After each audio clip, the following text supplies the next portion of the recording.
बड़ी बहू हाँ, छोटी बहू ना। पार्ट 3। रिकैप। छोटी बहू को बहुत गलत समझा ये जानकर कांतम्मा छोटी बहू के ऊपर प्यार निछावर करते हुए बड़ी बहू को तकलीफें देना, घर का काम, रसोई का काम सब कुछ बड़ी बहू से करवाकर छोटी बहू को कुछ भी काम नहीं बोलती थी।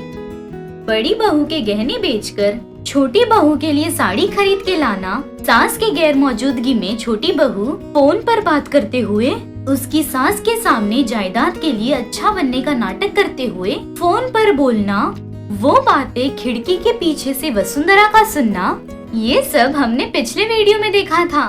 सिंधु कांतम्मा के सामने नाटक कर रही थी, ये चुपके से सुन रही वसुंधरा अपने कानों पर विश्वास नहीं कर पा रही थी। अपने कमरे में बैठकर उसी बात को सोचते हुए, मैंने जो सुना वो सच है क्या, या फिर कोई भ्रम है? मुंह में से एक शब्द भी बाहर नहीं निकालती ऐसी देवरानी को इतना घमंड है। बाप रे, क्या नाटक कर रही है। पिक्चर वाले लोग भी इसके सामने फेल है। इसकी सारी सच्चाई बाहर निकालकर इस घर को मेरी सास को बचाना होगा। अर्जेंटली ये बात सास को बतानी होगी। ऐसे बोलकर अपने कमरे से बाहर आते हुए, सासू माँ कहाँ है आप? सासू माँ ऐसे जोर से चिल्लाते हुए बुला रही थी। वो आवाज सुनकर सिंधु बाहर आकर, क्या दीदी क्या चाहिए, ऐसे कहती है। सिंधु को देखते ही वसुंधरा डर के मारे कुछ बोले बिना वहीं खड़ी रहती है। बोलो दीदी क्या चाहिए, कॉफी पियोगी क्या, ऐसे पूछ रही थी कि वसुंधरा डर के मारे मन में, कॉफी दोगी या कुछ और दोगी? आज से तुम जो भी दोगी मैं नहीं खाऊंगी, नहीं पीऊंगी, सब मैं ही कर लूंगी, ऐसे सोचकर हिले बिना खड़ी रहती है। वो देखकर सिंधु, क्या हुआ दीदी, इतनी चुपचाप क्यों हो? ऐसे बोलते ही वसुंधरा घबराते हुए, कुछ नहीं, तुम कुछ मत दो, बेचारी अकेली कितना काम करोगी ना तुम, आज से मेरे सारे काम मैं ही कर लूंगी, ठीक है? तुम बिल्कुल मत करो, ठीक है? ऐसे बोलकर वहाँ से चली जाती है। वो देखकर सिंधु, क्या हुआ इन्हें, आज अजीब सा बात कर रही है, ऐसे सोच रही थी कि वसुंधरा वहाँ से जाते हुए, सासू माँ कहाँ चली गई, हमेशा घर पर रहती थी, अब कहाँ चली गई क्या पता, ऐसे बोलते हुए बाहर आकर चौखट पर खड़े होकर सड़क की ओर देख रही थी। अभी तक क्यों नहीं आई, ऐसे बोलकर वहीं पर यहाँ वहाँ चलते हुए सड़क की तरफ देख रही थी। ये सब घर के अंदर से देख रही सिंधु, क्या हुआ इसे, बिल्ली की तरह यहाँ वहाँ घूम रही है, ये क्या हुआ होगा? मैं जो फोन पर बात कर रही थी वो इसने सुन तो नहीं लिया? ऐसा नहीं हो सकता, अगर जान भी लिया तो उसी को प्रॉब्लम होगी, जाने दो, चाहे जो हो, सेवा करने से पीछा छूट गया, ऐसे बोलकर वहाँ से घर के अंदर जाती है। वसुंधरा कांतम्मा कब आएगी ये सोचते हुए घर के सामने ही बैठी रहती है। शाम को अंधेरा होने के समय पर वसुंधरा का पति मुरारी आकर, कमरे से बाहर भी नहीं निकलती थी तुम, और आज क्या यहाँ बैठी हो? वो ऐसे बोलने जा रही थी कि 1 मिनट रुककर मन में, अगर इन्हें बता दूंगी तो सबको बता देंगे, इनके पेट में कोई बात नहीं टिकती, ये बात पहले सासू माँ को बताऊंगी, ऐसे मन में सोचकर बाहर से, कुछ नहीं जी, सासू माँ सुबह से दिखाई नहीं दे रही, कहाँ चली गई क्या पता, आप एक बार गांव में जाकर देख कर आइए। मैं नहीं जाऊंगा। नहीं जाओगे तो कैसे, सुबह से घर पर नहीं है, कहाँ चली गई, कैसी है, इस बात की थोड़ी सी भी फिक्र नहीं आपको, जाइए ना। अरे जरूरत नहीं है। सासू माँ दिखाई नहीं दे रही, इस बात पर मैं ही इतना परेशान हो रही हूँ, ऐसे आपकी माँ नहीं दिखाई दे रही, इस बात पर थोड़ी भी फिक्र नहीं हो रही? पूरी बात ध्यान से सुनो जरा, बड़ करती ही रहोगी क्या तुम?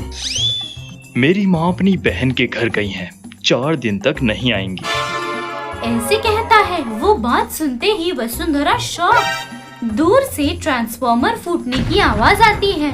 वसुंधरा वहीं पर उदास होकर बैठती है। चेहरे पर उदासी, मुंह से बात भी नहीं निकल रहा था। वो देखकर मुरारी अभी तक नए शो के एंकर की तरह जोर जोर से चिल्ला रही थी तुम। अभी क्या हुआ, गूंगे की तरह ऐसे बैठी हो? अगर मैं बता भी दूं तो समझोगे नहीं। मुझे तो तुम ही समझ नहीं आ रही, तुम्हारी बातें क्या समझ आएंगी। ऐसे बोलकर घर के अंदर जा रहा था। वो देखकर वसुंधरा, कहाँ जा रहे हो? जंगल में, दिखाई नहीं दे रहा, अंदर जा रहा हूँ। रुकिए, मैं भी आई। आओ। ऐसे बोलकर दोनों घर के अंदर आते हैं। अंदर आते ही मुरारी बेटा सिंधु, ऐसे सिंधु को बुला रहा था। सिंधु का नाम सुनते ही वसुंधरा का चेहरा बदल जाता है। तुरंत, अभी उसे क्यों बुला रहे हो आप? हाँ, कॉफी बनवा कर पीने के लिए। ऐसे बोल रहा था तब सिंधु आकर, कॉफी पियेंगे जीजा जी? हाँ। ऐसे मुरारी बोल रहा था कि वसुंधरा, हाँ मैं बना दूंगी, तुम जाकर आराम करो, ऐसे कहती है। वो बातें सुनकर मुरारी शॉक। सिंधु आश्चर्यचकित होकर, दीदी तबीयत ठीक है ना? मुझे क्या होगा, मैं बिल्कुल ठीक हूँ, तुम जाओ, इनके लिए मैं बना दूंगी। ऐसे बोलकर सिंधु को वहाँ से भेज देती है। उसके जाते ही वसुंधरा, आप रुकिए, मैं अभी आती हूँ। ऐसे बोलकर जाते हुए एक बार मुरारी की तरफ देखती है। मुरारी कुछ बोले बिना ऐसे ही वसुंधरा को देख रहा था। वो देखकर वसुंधरा, क्या हुआ इन्हें, छोड़ो, ऐसे बोलते हुए रसोई घर में जाती है। कॉफी बनाकर कप में ले आती है। फिर भी मुरारी ऐसे ही उसकी तरफ देख रहा था। वो देखकर वसुंधरा, ए जी सुनिए, ऐसे सर उठाकर वसुंधरा की तरफ देखकर, क्या ये तुम ही हो? शादी के बाद जब पहली बार कॉफी मंगाया था, क्या कहा था याद है? क्या कहा था? शक्कर ज्यादा डालूं या कम डालूं, ऐसे पूछा होगा। अच्छा, एक बार वहाँ देखो। ऐसे हाथ उठाकर फ्लैशबैक दिखा रहा था। मुरारी हॉल में बैठकर पेपर पढ़ते हुए, वसु वसु। अरे क्या है जी, वसु वसु कर रहे हो? अभी मैंने क्या कहा जो इतना चिढ़ रही हो? वसु कहकर प्यार से ही तो बुलाया। अच्छा, तो मैं भी इतने ही प्यार से पूछ रही हूँ, क्या हुआ जी? बाप रे, प्यार बांधों में बाढ़ लाने जैसा लग रहा है। तो मैं कुछ भी करूँ उतना तो रहेगा ना जी? रहने दो, लेकिन तुम्हारे सोने के हाथों से मुझे एक कप कॉफी बना के दे दो।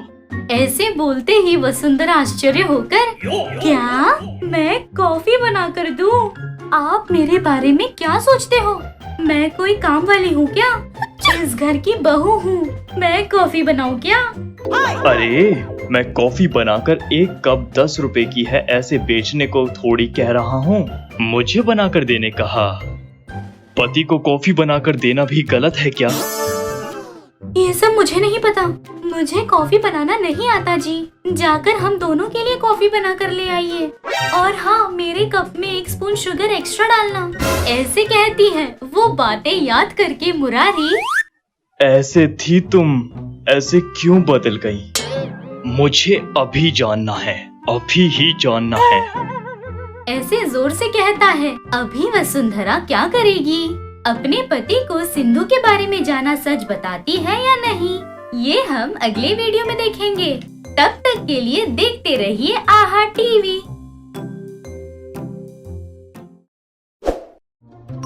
एक गांव में कमला गोविंद नाम के पति पत्नी रहते थे। उनकी एक बेटी थी, नाम था रानी। कमला गोविंद रानी से बहुत प्यार करते थे। रानी जो मांगती ला देते थे। बहुत खुशी से उनकी जिंदगी बीत रही थी। ऐसे दिन गुजर रहे थे कि कमला बीमार होकर बिस्तर पर पड़ गई थी। डॉक्टर ने उस पर जवाब दे दिया था। गोविंद रानी दोनों कमला को पकड़कर बहुत रो रहे थे।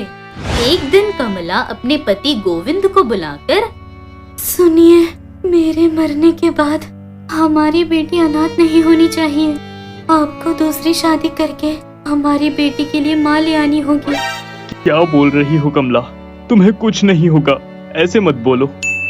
कुछ भी हो जाए आप हिम्मत रखिएगा, हमारी बेटी का ध्यान रखेंगे, ये वादा कीजिए। हमारी बेटी पर कोई परेशानी नहीं आने दूंगा। ऐसे अपनी पत्नी के हाथ में हाथ रखता है, हाथ पकड़कर, अगर दूसरा जन्म होगा तो आपकी ही बीवी बनकर आऊंगी, ऐसे कहकर आंखें बंद कर लेती है। गोविंद एकदम से, कमला, ये क्या किया कमला? तुम्हें छोड़कर हम कैसे रहेंगे कमला, कैसे रहेंगे? से अपनी आंखों से आंसू बहा रहा था। बगल में रानी भी बहुत रो रही थी, बेटी को पास में लेकर संभाल रहा था। ऐसे कमला मरने के कुछ दिन बाद कमला को दिए हुए वादे के अनुसार गोविंद जया नाम की औरत से शादी करता है। बेटा रानी, अब से यही तुम्हारी माँ है। तुम्हारी माँ के साथ कैसी रहती थी वैसे ही इस माँ के साथ रहो। तुम्हें जो चाहिए होगा माँ से मांगो, ठीक है? जी पापा। यहाँ आओ बेटा। ऐसे बेटी को प्यार से करीब लेती है। वो देखकर गोविंद भी बहुत खुश हो जाता है। उस दिन से रानी उसे जो चाहिए होता जया से मांग लेती थी। जया भी रानी जो कहती कर देती थी। दोनों मिलकर बातचीत करते थे, दोनों मिलकर खेला करते थे।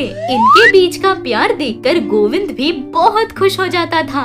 ऐसे एक दिन कमला की तस्वीर के सामने खड़े रहकर, कमला, तुम्हें दिया हुआ वादा मैंने पूरा किया। हमारी बेटी को माँ की कमी महसूस नहीं होने दे रहा। ऐसे बोलकर खुश हो रहा था।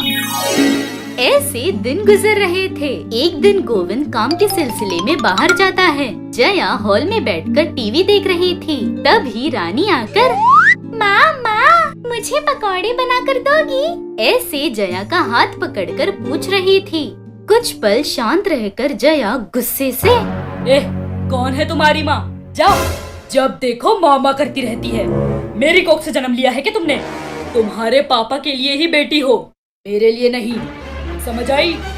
जब तुम्हारे पापा होंगे तभी माँ कहना, जब तुम्हारे पापा नहीं होंगे तो मासी बुलाओ, समझी तुम? जाओ। ऐसे बहुत जोर से चिल्लाकर कहती है। रानी वहाँ से रोते हुए जा रही थी कि, रुको, आज से घर के सारे काम तुम्हें ही करने होंगे। कपड़े धुलना, झाड़ू मारना और मेरे पैर भी दबाना, समझी? जी माँ। मासी। इतना डर होना चाहिए। अगर ये सब अपने पापा को बताई ना तो टांगे तोड़ दूंगी, समझी ना? जाओ। ऐसे डरा कर वहाँ से भेज देती है। उस दिन से गोविंद जब घर पर नहीं होता था, घर के काम, रसोई के काम सब उससे करवाती थी। ऐसे दिन गुजर रहे थे। जया को भी एक बेटी होती है। बेटी के पैदा होते ही जया गोविंद के सामने ही रानी को सारे काम बताती थी। अगर गोविंद कुछ कहता तो आप करेंगे क्या, फिर ऐसे कहकर डराती थी। गोविंद भी देखता रहता था। ऐसे दिन, महीने, साल गुजर गए। रानी और जया की बेटी सोनी दोनों बड़ी हो जाती हैं। सोनी के बहुत शौक थे। जब देखो तब शॉपिंग, ब्यूटी पार्लर कहकर घूमती रहती थी। रानी बेचारी फटे पुराने कपड़े पहनकर घर के काम, रसोई के काम करती रहती थी। जया रानी को नए कपड़े भी नहीं खरीद कर देती थी। ऐसे एक दिन रानी जया के पास आकर, मासी। हाँ, क्या हुआ? ये फटे कपड़े पहनकर बाहर जाने में शर्म आ रही है। नए कपड़े, ऐसे बोल रही थी कि जया बहुत गुस्से से, क्या नए कपड़े? नए कपड़े पहनकर मिस इंडिया के प्रतियोगिता में जाने वाली हो?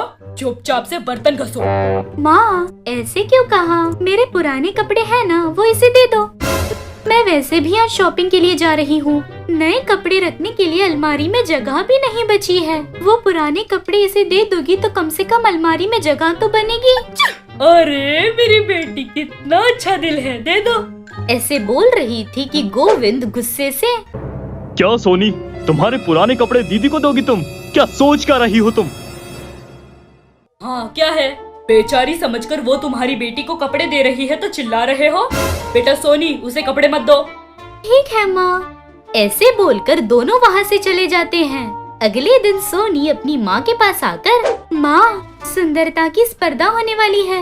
उसमें अगर जीत गई तो मेरे बारे में सभी लोग जानकर मैं बड़ी स्टार बन जाऊंगी माँ। बेशक तुम ही जीतोगी, तुम हूर की परी हो।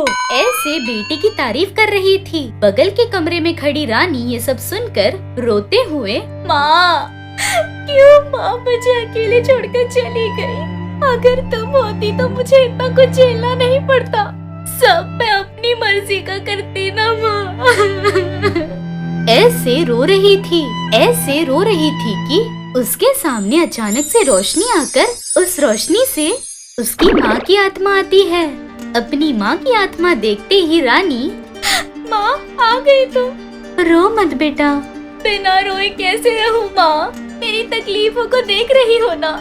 उन तकलीफों से ही तुम्हें बाहर निकालने के लिए आई हूँ। मैं तुम्हें एक जादुई अंगूठी दूंगी, वो पहनकर स्पर्धा में जाओ। उसमें बेशक तुम ही जीतोगी, वही तुम्हारी जिंदगी भी सेट हो जाएगी। ऐसे कहकर उसे एक मैजिकल रिंग देती है। वो रिंग लेकर उंगली में पहनते ही रानी का रूप ही बदल जाता है। पहले फटे पुराने कपड़ों में जो रानी थी, अप्सरा में बदल गई थी। अपने आप को देखकर बहुत खुश होकर, माँ बहुत अच्छा है माँ ये। ऐसे ही स्पर्धा में जाओ, अब से तुम्हारे साथ सब अच्छा होगा। ऐसे कहकर गायब हो जाती है। वहाँ से रानी खूबसूरती की प्रतियोगिता में आती है। सोनी रानी को देखकर भी नहीं पहचानती, उसमें रानी ही जीतती है। तो उस प्रतियोगिता का जज अर्जुन नाम का आदमी था। उसने रानी को देखते ही पसंद कर लिया था। अर्जुन रानी के पास आकर, आप मुझे बहुत अच्छी लगी, मुझसे शादी करेंगी? ऐसे पूछता है। तब रानी, मेरे पापा मान गए तो कर लूंगी मैं। ऐसे कहकर वहाँ से चली जाती है। अर्जुन अगले दिन पूरे परिवार के साथ रानी के घर जाता है। गोविंद अपनी बेटी के लिए इतना अच्छा रिश्ता आने पर खुश होकर दोनों की शादी करवाता है। ऐसे रानी जादुई अंगूठी से अपनी तकलीफों से बाहर आती है।